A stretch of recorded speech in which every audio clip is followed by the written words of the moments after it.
The analysts at Sterling Asset Management and Trustees said the volatility in the equities markets expect the volatility to linger as investors analyze sectors impacted by FX fluctuations and inflation. Patrick Ejumedia, Head of Research at Sterling Asset Management and Trustees, joins me for market movements so far this week. Patrick, thank you so much. Pleasure to have you on the show today. Thank you. Good to see you. Well, let's get right to it. We're about 2 weeks or so into the new month, month of November. Bring us up to speed on what the key trading highlights have been from where you sit. Okay. So, first, it's important to have an history about what has happened in the market. Right. Now, what you will see so far is the market is that coming from the previous month, the market has been negative about 0.9, about approximately 9%, ending of the month about 0.9% for last month. It has come up a bit to about 0.4% negative, still on the negative side for the month. And basically, what you will see is that we will see some sectors that are currently doing well in that market. I will see the oil and gas sector that's still trading very high. Firms in that sector are doing well.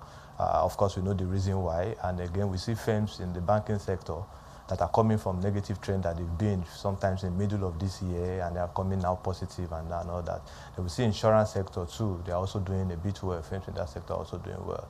Then the consumer goods sector and the industrial goods sector, they are still suffering inflation that we are currently experiencing and exposed to FX issues and all that.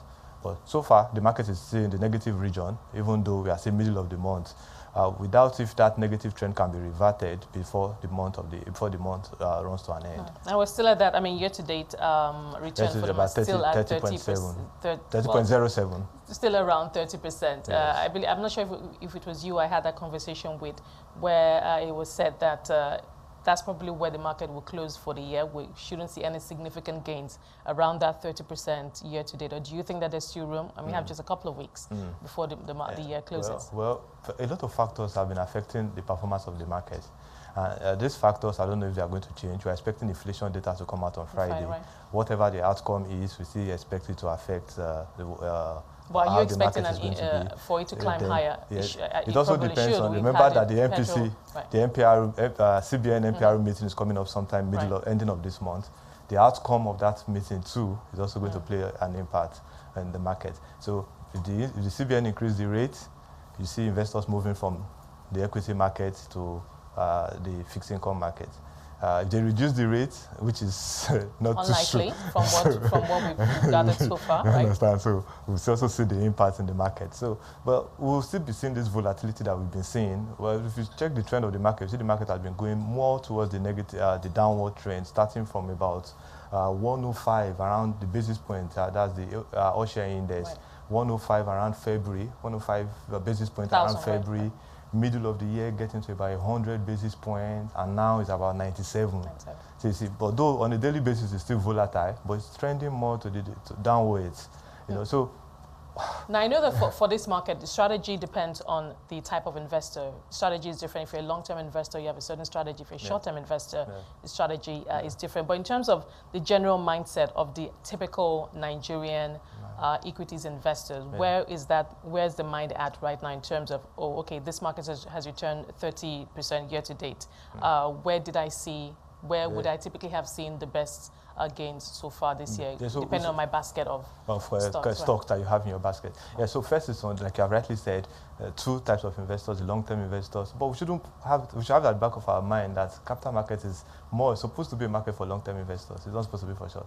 Right. Unfortunately, people just want to trade immediately and get money. So these days we're having more of short-term investors, making it look as if, but again, depend on the risk appetite. If your risk appetite is strong, if you have more people who are willing to take risk, it will now appear to look as if it's a short-term market. But it's because of the opportunities or the ability for these investors to take the risk. Right. So they then come into that space and take an advantage. So like again, you've said, it depends on the basket of stock that each of these investors have. Don't forget that companies are just releasing their third quarter earnings update. And that is also informing investors or portfolio managers to do a rebalance of their shares and all that, depending on what they see and how they see each of these sector and each of these firms doing by the end of the year. So those have a factor to play as the year unfolds. And for the best performers, let's keep it to month to date. What has separated the winners from the losers so far? We know Owando has been a big part of the story for this month. We've seen, obviously, the news around the results, which were eventually released, a half year, going from a loss previously to a profit, etc. But talk to us about, I mean, of course, the winners and top losers that we have so far. Okay, first, we need to understand the sectors. If you have an idea of the sector, then you can then digress into those firms in those sectors. Now, so far, you see that firms that are exposed to exchange rate issues and inflation issues, they are just, even though their third quarter outcome is showing that they are doing profit, but if you look at the index, that index is going down.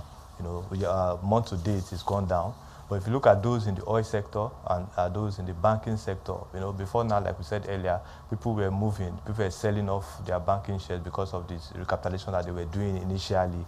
But now, investors are beginning to regain confidence and they are now beginning to come back to purchase the banking shares. And that's why you see month to date, that index is now coming up again. So you see mainly for sectors, you see mainly the oil and gas index and the banking index that are now month to date, you know, having this positive growth, about 5% and about 3% month to date.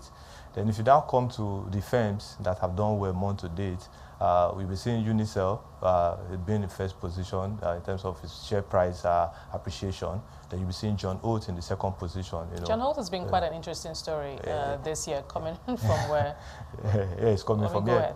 Yeah, so it's important that we look at those companies and then you can then see what actually is driving maybe some industry specific factors or some firm specific factors, because we look at those are the factors that can actually drive the price of share upwards. So there's the industry specific factors, there's the firm specific factors.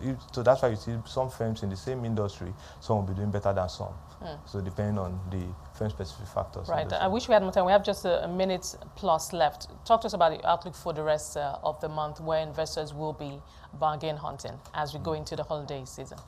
Yeah, in terms of areas that they will be going into, it's very clear on the surface to just quickly say the oil and gas sector, banking, the banking sector. Obviously the most liquid, and history tells us that that's where investors will park their money. Because you know the negative trend in the sector is now beginning to go. Initially they were sell-off. Now people are beginning to buy because the recapitalization. People are now saying that, oh, with this recapitalization, there's a lot of confidence for people going back to begin to purchase their shares. So on the surface, straight up, banking sector, banking firms and oil and gas firms. But again, it's important for investors to do their research, do their due diligence, do their fundamental analysis before they can then begin to say which of these banks in this sector should I go and purchase, or which of these firms in the oil and gas sector should I go and purchase. But overall, we expect that for the end of the year, as we move towards the end of the year, this volatility will still continue. Especially as we see the macroeconomic environment not being stable at the moment. So we see inflation data is coming up. We see exchange rate, the way it's been moving, even though government has been doing a lot to ensure that they put it at a very stable rate, but it's still very high.